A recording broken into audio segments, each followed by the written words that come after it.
as you can tell, was just like you all. She's a teenager. She's happy. She loved life.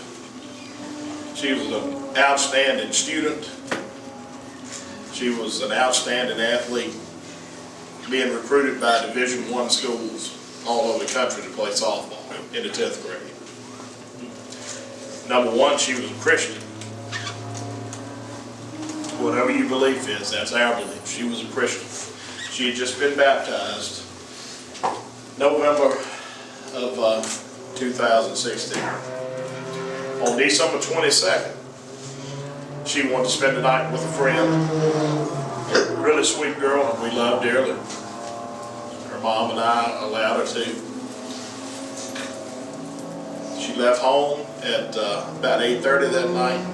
When she got to the door, I told her, she turned around, I said, "Olivia, you make sure you answer the phone, because I always want to know where my kids are all the time." Because I was a Virginia State Trooper and a deputy sheriff, over 20 years in law enforcement, 12 years with the state police. So I know what can happen when you're out there. She turned around, she looked at me, she said, "I will, Daddy." And the last thing she said was, "I love you." And that's the last time I saw my child. That night, at about 10:30, she and her friend Casey had gone to pick up a friend. Casey was driving, Olivia was just a passenger. They picked up the friend. From what he told us, this is a small car. He got in the back. Olivia was about 5'9". She was a tall girl. She moved her seat all the way to the front, basically up to the dash, so he'd have some room. And she was having trouble getting her belt locked, so she didn't put her belt on. She locked it behind her. They left and went up the road. They were approximately a mile from our house. Her friend decides she wants to play this stupid game. It's called the 100-mile-an-hour club, where you take a Snapchat of your speedometer on 100 miles an hour. They told her to slow down. She said, "I'll make it go 100.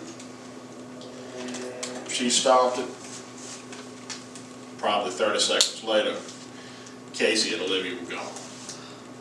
She met a car. She was halfway in the middle of the road on a small 2-lane road. She jerked the wheel, went into a yaw, and then into a 4-way skid, hit a guardrail that launched them up in the air. They struck several trees and went down a ravine about 30 or 40 feet. All three were ejected.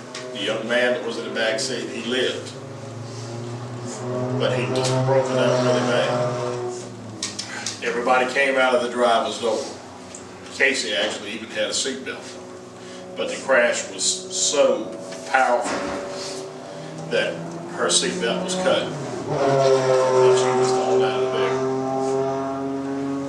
All those years as a Virginia State Trooper, I never thought it would happen to me. I made this knock right here on hundreds of doors. Hundreds of doors. To tell parents and loved ones that their child, their mother, their father, their brother or sister was gone. And it broke my heart every time. I would pray with them, I would talk with them, I'd offer every bit of sympathy I could offer. And I knew what could happen. But the reality of it ever happening to me, because I preach to my children every day about driving safe. And so far as I know, Olivia and her older sister Sarah, who's now in college, drove safe. But her friend made a horrible, horrible choice. Okay? The choices that you make, and it doesn't matter what age you are, this is to the parents too, the choices that you make, they not only affect you, but they affect everybody around you. They don't have to be just your relatives. This entire community was devastated with the loss of these two young girls. And not just this community, this whole state. And the softball community from Mississippi and Alabama all the way up north. She played ball all up and down the East Coast. Made friends everywhere. They were all affected by this. Everybody's heart was broken. Everybody misses her. I mean, I can't describe what it's like to wake up every day and not have your child. And that's what this program here is about.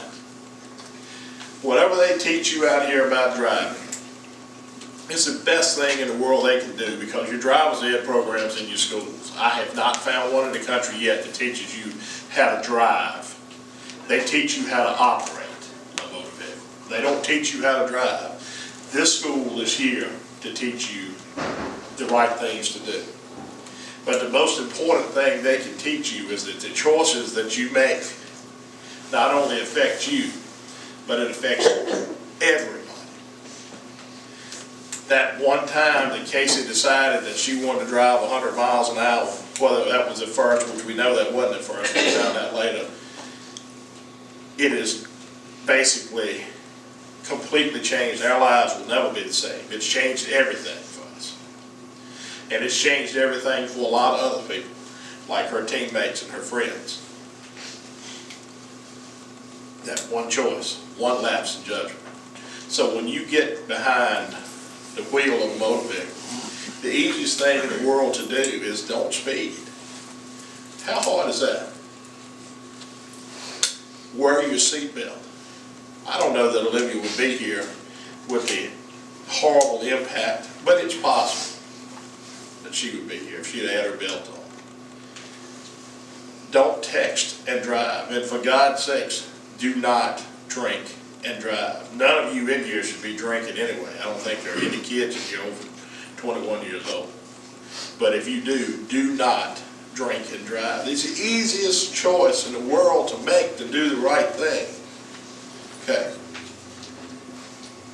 Because you have to do the right thing for not only for you, but for the passenger you have in there. When you're in a car and the speedometer gets up to 60 miles an hour and it starts to pass 60, who's it pointing at? Your passenger, right? So you're not only taking your life in your hands, but your passengers and everybody else out here on the road. I've got a fellow retired trooper in here. He knows what a mobile weaponry platform is. That's what a car. That's a car. That's what they used to call it, the state police, a mobile weaponry platform, because you got a 3,000 or 4,000 pound vehicle. What more powerful weapon do you have to take out people by doing something stupid? Maybe his friend made a really stupid decision, and her family, our family, and our entire community is paying for it. I don't pull any punches, because if I don't tell you the truth, you don't learn anything. If your parents sugarcoat everything, your friends, your family, and they say, oh, everything's going to be all right. You know, if you just go out and you halfway do this and that, everything will be fine. That's not the way life works. You are responsible for your choices. I'm responsible for my choices. Okay? When you're out there driving, just make that simple right choice and do the right thing. And if you see a friend who is doing something they're not supposed to do, they're speeding, they're not wearing the seatbelt, they're driving recklessly, tell them. Tell them. Go to somebody and tell them that Annie or John or whoever it is, that they're not doing what they're supposed to do, that you saw them speeding, that you saw them driving recklessly. We found out a week after this accident, and I shouldn't call it an accident because it's not. When you intentionally exceed the speed limit, you intentionally drive recklessly, it's not an accident, it's a wreck. An accident is when a deer runs out in front of you and you skid on a wet road driving the speed limit under the speed limit. This is a wreck, okay? It's an intentional act. Maybe what happened is not intentional, but when you exceed the limit, you do this sort of thing, it's an intentional act. We found out that she'd been driving crazy like this ever since she got her license. She'd done this 2 or 3 different times. Her parents didn't know, but there were friends who knew, who came and told me about it later. And of course, excuse my French, that just pisses me off, because if somebody had said something, maybe my child would be here, maybe she would be here. And this young man whose life is devastated now would be dealing with what he's dealing with. So people saw her drive like this. A friend of her family saw it and did not tell. So if you see something, you have to step up and tell.